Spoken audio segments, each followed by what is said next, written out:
హోంమంత్రి వంగలపూడి అనిత కామెంట్స్. తెలుగు ప్రజలందరికీ ఉగాది శుభాకాంక్షలు. కుటుంబ సంఘ శ్రీ నూకాంబిక అమ్మవారిని దర్శించుకోవడం అదృష్టంగా భావిస్తున్నాను. ముఖ్యమంత్రి చంద్రబాబు గారు ప్రజలందరూ ఆయు ఆరోగ్యాలతో సంతోషంగా ఉండాలని అమ్మవారిని ప్రార్థించాను. ఉత్తరాంధ్ర ఎలవేల్పు అనకాపల్లి నూకాంబిక అమ్మవారు భక్తులకు ఎలాంటి ఇబ్బంది లేకుండా ప్రభుత్వం ఏర్పాట్లు చేసింది. భక్తులకు అధికారులు అన్ని విధాలుగా సహకరిస్తున్నారు. అనకాపల్లి నూకాంబిక అమ్మవారి జాతరను రాష్ట్ర పండుగగా ప్రకటించడంలో ఎమ్మెల్యే కొనతల రామకృష్ణ కృషి ఉంది. ముఖ్యమంత్రి చంద్రబాబు గారికి ప్రత్యేకమైన ధన్యవాదాలు. రెండు తెలుగు రాష్ట్రాల్లో ఉన్న తెలుగు ప్రజలకి, ప్రపంచవ్యాప్తంగా ఉన్న తెలుగు వాళ్ళందరికీ కూడా ఉగాది శుభాకాంక్షలు తెలియజేసుకుంటూ అందరూ కూడా ఆయురారోగ్యాలతో అష్టైశ్వర్యాలతో మంచిని పంచుతూ ఉండాలని మనస్ఫూర్తిగా కోరుకుంటూ, ఈ సంవత్సరం మన రాష్ట్రంలో అమరావతి పనులకు ఎటువంటి ఆటంకం కలగకుండా పోలవరం పనులు పూర్తి చేసుకుంటూ ఈ రాష్ట్ర అభివృద్ధికి సంక్షేమం గురించి ఏదైతే పాటుపడుతున్నారో మా ఎన్డీఏ కూటమి సీఎం నారా చంద్రబాబు నాయుడు గారికి ఆయురారోగ్యాలు ఇవ్వాలని, అదేవిధంగా రాష్ట్రంలో ప్రజలందరూ సుఖ సంతోషాలతో ఉండాలని మనస్ఫూర్తిగా కోరుకుంటూ, లా అండ్ ఆర్డర్ విషయంలో కూడా అంతా మా కట్టడిలో ఉండాలని మనస్ఫూర్తిగా కోరుకుంటూ, ఈ రోజు మీ అందరికీ కూడా మరొకసారి ఉగాది శుభాకాంక్షలు తెలియజేసుకున్నారండి. ముఖ్యంగా అనకాపల్లి నూకాలమ్మ టెంపుల్, నూకాంబిక టెంపుల్ అంటేనే అందరికీ కూడా ఇళ్ళవేల్పు, ఉత్తరాంధ్రకి ఇళ్ళవేల్పైన అమ్మవారి జాతర మనకి నెల రోజుల పాటు ఇక్కడ కొనసాగటం. ఈ రోజు నిన్న కొత్త అమావాస్య, ఈ రోజు ఉగాది సందర్భంగా ఈ రోజు నా కుటుంబ సమేతంగా ఇక్కడికి వచ్చి అమ్మవారి దర్శనం చేసుకుని అమ్మవారి దీవెనలు అందుకోవడం కూడా చాలా అదృష్టంగా భావిస్తున్నాను. అమ్మవారి ఆశీస్సులు అందరికీ కూడా ఉండాలని, మెండుగా ఉండాలని మనస్ఫూర్తిగా కోరుకుంటూ, ఇక్కడ వచ్చిన ప్రతి ఒక్క భక్తులు కూడా ఎటువంటి ఇబ్బందులు లేకుండా చూసుకునే బాధ్యత కూడా గవర్నమెంట్ తీసుకుంటుంది. అదేవిధంగా పోలీస్ సిబ్బంది కూడా అన్నిటికీ కూడా సహకరిస్తున్నారు. ఎవరికి ఏ ఇబ్బంది లేకుండా చూసుకునే బాధ్యత కూడా కమిటీ వరకు. అదేవిధంగా ఈ సంవత్సరం ఇంత పెద్ద ఎత్తున చేయడానికి గల కారణాలు కూడా మన ఎమ్మెల్యే గారు కొనతల రామకృష్ణ గారి కృషి కూడా ఇందులో ఉంది. అన్నట్టు ఈ రోజు గవర్నమెంట్ కి కూడా అనకాపల్లి వాసిగా, అనకాపల్లి జిల్లా మంత్రిగా నేను నారా చంద్రబాబు నాయుడు గారికి, సీఎం గారికి కృతజ్ఞతలు తెలియజేసుకోవాలి. ఎందుకంటే ఇది రాష్ట్ర పండుగ కింద డిక్లేర్ చేసినందుకు ప్రత్యేకంగా గౌరవ సీఎం చంద్రబాబు నాయుడు గారికి ప్రత్యేకంగా ధన్యవాదాలు తెలియజేసుకుంటూ, ఈ కార్యక్రమాన్ని దిగ్విజయంగా పూర్తి చేసి నెల రోజుల పాటు కొనసాగించడానికి రెడీ అయిన మా పోలీస్ సిబ్బందికి, అదేవిధంగా కలెక్టర్ గారికి అందరికీ కూడా మరొకసారి ధన్యవాదాలు. పేదరికాన్ని పూర్తిగా నిర్మూలించేందుకే ఈ P4 కార్యక్రమం చేపట్టామని ఏపీ ఉప ముఖ్యమంత్రి పవన్ కళ్యాణ్ వ్యాఖ్యానించారు. సీఎం చంద్రబాబు లాంటి విజనరీకి మనందరం అండగా ఉండాలని పవన్ కళ్యాణ్ చెప్పారు. 164 ఎమ్మెల్యేలతో 21 పార్లమెంట్ సభ్యులను గెలిపించారని, ప్రజా సమస్యలను త్వరితగతిన పరిష్కరిస్తున్నామని అన్నారు.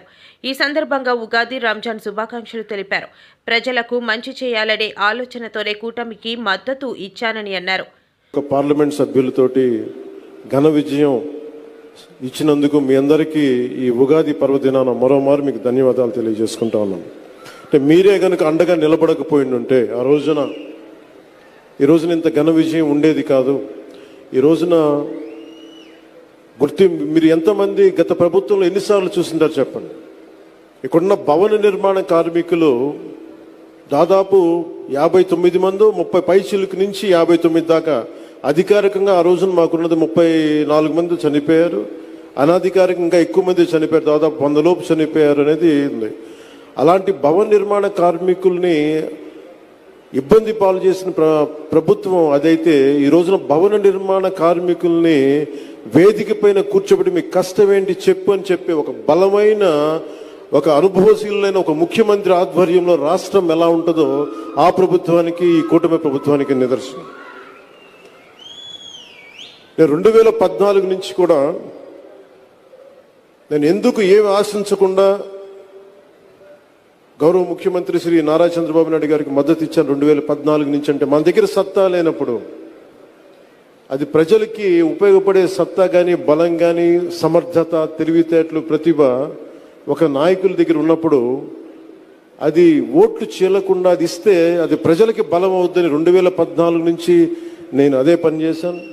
2024 కూడా ఎందుకు ఇంత బలంగా ఉన్నానంటే, ఆయనే గనక ఈ రోజున అధికారంలో గనక ముఖ్యమంత్రిగా లేకపోయి ఉంటే ఈ రోజున P4 పాలసీ, జీరో పావర్టీ బయటకు వచ్చేది కాదు. ఈ రోజున అప్పుల్లో కూరుకుపోతున్న రాష్ట్రాన్ని దిశానిర్దేశం చేస్తే దాన్ని బయటపడగ వేయగలిగే సత్తా ఉన్న శక్తి సరిపోయేది ఇంకెవరికీ కాదు.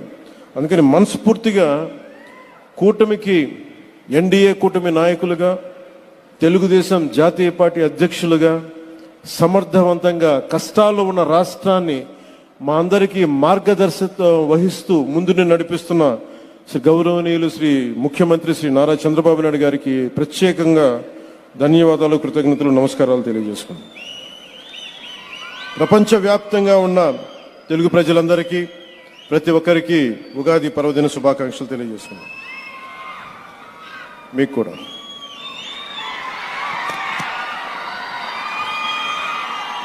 ఈ P4 గురించి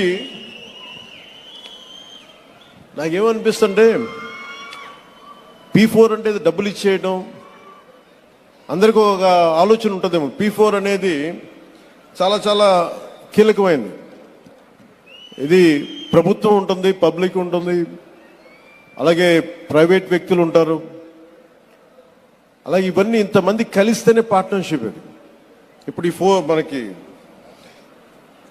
తాను జీవితంలో ఏ తప్పు చేయలేదని, తాను ఎప్పుడూ తప్పు చేయనని ఏపీ ముఖ్యమంత్రి నారా చంద్రబాబు నాయుడు తెలిపారు.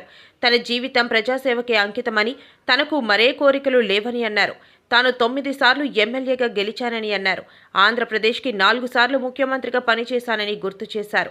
ఎన్టీఆర్ కఠోర క్రమశిక్షణతో ఆయన దగ్గర చాలా విషయాలు నేర్చుకున్నానని తెలిపారు. ప్రజల జీవితం బాగుండాలని తాను ఎప్పుడూ కోరుకుంటానని చెప్పారు. రాష్ట్రం నలుమూలల నుంచి దగ్గర ఒక 10,000 మంది బంగారు కుటుంబాలు వచ్చారు.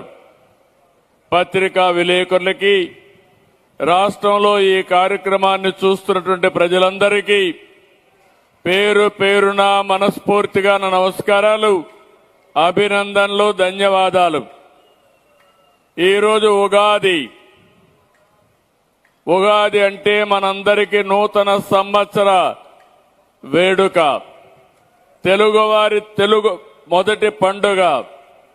అలాంటి పండుగ రోజున ఏ కార్యక్రమం అయినా చేస్తే జయప్రదం అవుతుంది. అందుకే ఆంధ్ర రాష్ట్రంలో పేదరికం లేని రాష్ట్రంగా చేయాలనే సంకల్పానికి ఈరోజు శ్రీకారం చుట్టానని చెప్పి కూడా నేను మీ అందరికీ తెలియజేస్తున్నా. ఈరోజు ఇక్కడ ఎన్డీఏ ప్రభుత్వం ఉంది. మిత్రులు, జనసేన అధ్యక్షులు, జన సైనికులకు విజ్ఞప్తి చేస్తున్నాను. ఎప్పుడు కూడా పవన్ కళ్యాణ్ గారు రాష్ట్ర భవిష్యత్తు కోసం ఆలోచిస్తారు తప్ప వ్యక్తిగత ప్రయోజనాల కోసం ఆలోచించరు.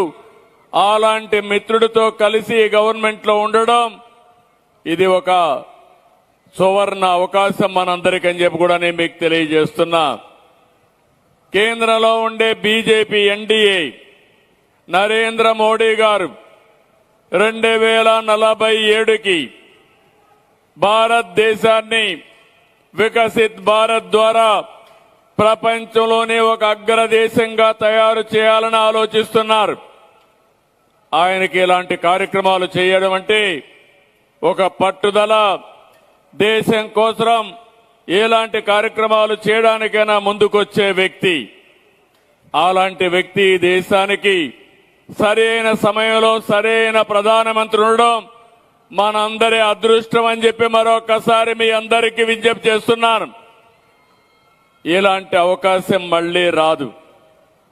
నన్ను గురించి నేను ఎక్కువగా చెప్పవలసిన అవసరం లేదు. మీకైతే ఈ సందర్భంగా చెప్పవలసిన అవసరం ఉంది. 1978లో ఎమ్మెల్యే అయ్యాను. 47 సంవత్సరాలైంది. ఇంకొక 3 సంవత్సరాలైతే 50 సంవత్సరాలు అవుతుంది. 5 దశాబ్దాలుగా నన్ను ఆదరించారంటే, అప్పుడు ఇప్పుడు అదే ప్రేమ చూపించారంటే నా జీవితం మీకు అంకితం తప్ప నాకు ఎలాంటి కోరికలే లేవని చెప్పి మరొకసారి విజ్ఞప్తి చేస్తున్నాను. ఈరోజు మీరు చూసినప్పుడు 9 సార్లు ఎమ్మెల్యేగా గెలిపించారు, 4వసారి ముఖ్యమంత్రి చేశారు. ఉమ్మడి రాష్ట్రంలో 9 ఏళ్లు ముఖ్యమంత్రిగా ఉన్నాను. నవ్యాంధ్రలో 6వ సంవత్సరం ముఖ్యమంత్రిగా ఉన్నాను. 15 సంవత్సరాలు ముఖ్యమంత్రిగా ఉన్నాను. 15 సంవత్సరాలు కూటమి సర్కార్ రాష్ట్రంలోని వాలంటీర్లకు చేదు ఉగాదిని మిగిల్చిందని వైఎస్ఆర్సీపీ అధికార ప్రతినిధి పుత్తా శివశంకర్ మండిపడ్డారు. తాడేపల్లి వైఎస్ఆర్సీపీ కేంద్ర కార్యాలయంలో మీడియాతో మాట్లాడుతూ చంద్రబాబు, పవన్ కళ్యాణ్ల మోసపూరిత హామీలను నమ్మి అమాయక వాలంటీర్లు బలయ్యారని ఆగ్రహం వ్యక్తం చేశారు. దేవుడి ఫోటో దగ్గర కూర్చొని ఉగాది పచ్చడి తింటూ ఒక వాగ్దానం చేశాడు.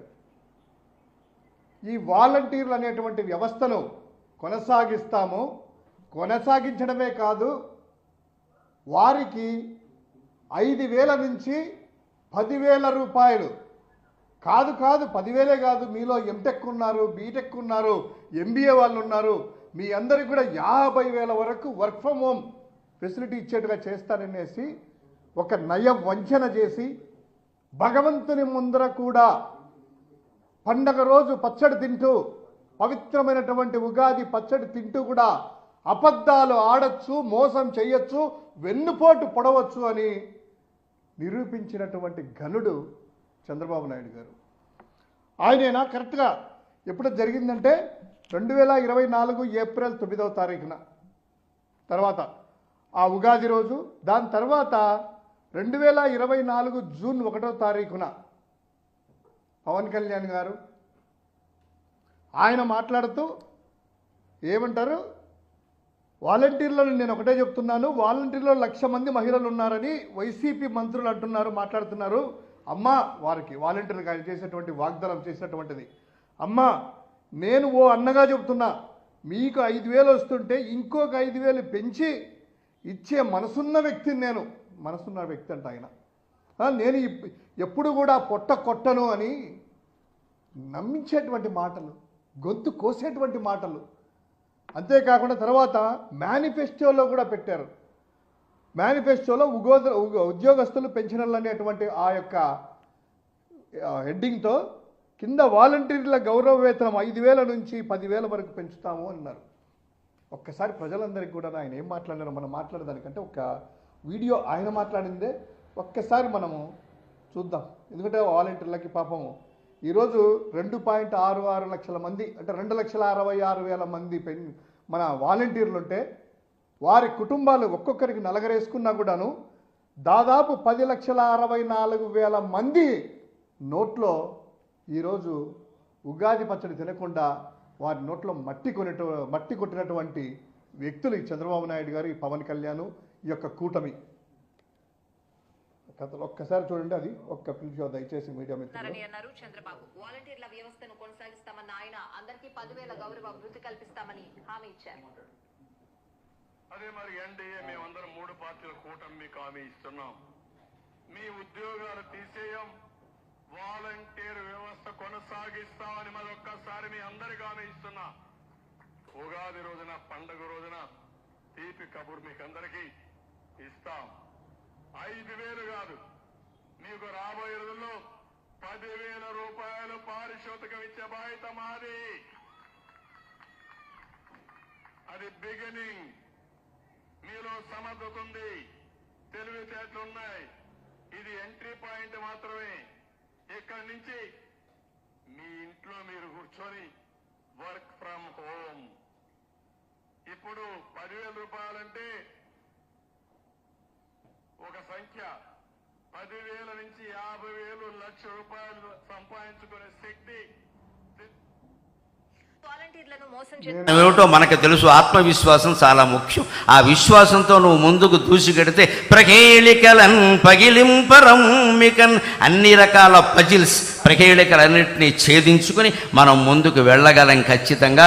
అటువంటి ధైర్యం రాష్ట్ర ప్రభుత్వాధినేతకి ఇప్పటికీ ఉంది. మనందరికీ కూడా అటువంటి ధైర్యం మనకు కలగాలి. ఆయన ధైర్యమే ఆయనకి శ్రీరామ రక్ష, ఆయన ధైర్యమే మనకి శ్రీరామ రక్ష. అందుకని వచ్చే సంవత్సరం విశ్వావసునామ సంవత్సరం ఆంధ్రప్రదేశ్ ప్రభుత్వానికి బాగా అవసరం కాబట్టి నిజంగానే విశ్వావసు అంటే అన్ని రకాల బంగారము, లోహాలు అన్నీ ఆంధ్రప్రదేశ్లోనే లభ్యమై భగవంతుడి దయ వల్ల అన్ని రుణాలు తీరిపోయి వారు ఆశించినట్టే స్వర్ణాంధ్రప్రదేశ్గా రూపొందుతుంది అని స్వర్ణ భారత్ ట్రస్ట్ సాక్షిగా మనం భగవంతుని ప్రార్థన చేద్దాం. స్వర్ణం ఉన్న చోట స్వర్ణమే ఉంటుంది. ఇది స్వర్ణాంధ్రప్రదేశ్ సాధించాలి అంటున్నది స్వర్ణ భారత్ ట్రస్ట్లో. నాకు నిన్న ఈ ట్రస్ట్ గురించి కూడా ఒక్క వార్త నిన్ననే పేపర్లో చూసి ట్రస్టు అధిపతులకు నేను నమస్కారం చేసుకున్నా. 14 ఏళ్ల క్రితం బొంబాయిలో తప్పిపోయినటువంటి ఓ కుర్రాన్ని ఈ ట్రస్టు వారు చేరదీసి 14 ఏళ్ల పాటు విద్యాబుద్ధులు చెప్పించి వాళ్ళకి జీవితానికి అవసరమైన వృత్తులన్నీ నేర్పి మళ్ళీ బొంబాయి తీసుకెళ్ళి ఎక్కడ పనిచేశాడో అక్కడి నుంచి వాళ్ళ తల్లిదండ్రుల వివరాలన్నీ తెలుసుకుని వాళ్ళని పిలిపించి వాళ్ళకి మొత్తం మీద ఆ అబ్బాయిని అప్పగించారండి. నిన్న పేపర్లో చూశాను.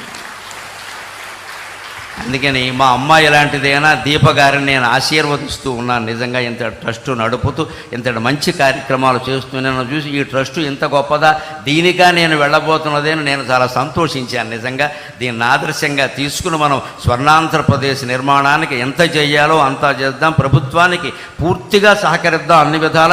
ముందు ఒక్క విజ్ఞప్తి, ప్రభుత్వానికి కట్టవలసిన పన్నులన్నీ రూపాయి ఎగ్గొట్టకుండా కట్టేద్దాం. అది చాలు, ఇంకేమవుతుంది. అది ఒక్క పని మనం చేసి మళ్ళీ ఏమండి నాకు అవకాశం ఊరికే గోక్కుండా మనం మొత్తం అన్నీ కట్టేస్తే అన్ని ప్రభుత్వాలు బాగానే నడిస్తే. పూర్వం నుంచి ప్రభుత్వాలు పన్నుల మీద ఆధారపడి నడిచే. అందుకని అవన్నీ మనం సక్రమంగా ఏదీ లోటు చేయకుండా కట్టేస్తే అన్నీ బాగుంటాయి. అటువంటి చిత్తశుద్ధి నిజాయితీతో జీవించడానికి, సత్యానికి ధర్మానికి కట్టుబడి ఉండడానికి నా ఈ ప్రవచనం ఏమాత్రం ఉపయోగపడినా నేను ధన్యుణ్ణి. నాకు ఈ 4 మాటలు నేర్పిన మా అమ్మ ధన్యురాలు. స్వస్తి. చాలా చాలా సంతోషం.